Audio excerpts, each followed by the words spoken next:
Hello guys, back to my channel. Chicken পূজা হলো সেখানে বসে তোমাদের সাথে একটা রেসিপি নিতে আজকে মা নাবে মটর ডাল দিয়ে কুমড়ো শাকের রেসিপিতে। চলো তোমরা থাকো।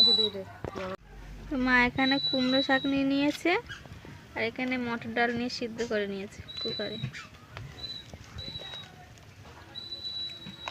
কড়াতে তেল দিয়ে দিলাম, হয়ে গেছে শুকনো লঙ্কা দিয়ে দিলাম, মটর ডালে 5 ফোড়ন দিয়ে দিলাম।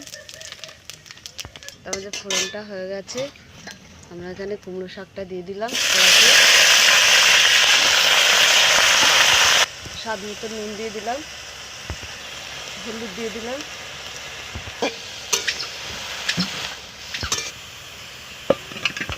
আমরা ডালটা দিয়ে দিচ্ছি। মটর ডালটা সিদ্ধ করা দিয়ে দিলাম।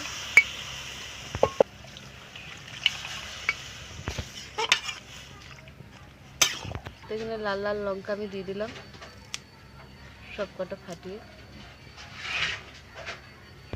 দিয়ে দিলাম,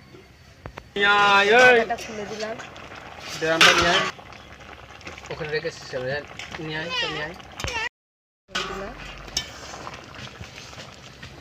কুমড়ো শাক মটর ডাল দিয়ে আমাদের হয়ে গেছে। তো ডাটা সিদ্ধ হয়ে গেছে আমাদের কুমড়োর ডাটা। তো আমাদের হয়ে গেছে, নামিয়ে দিলাম।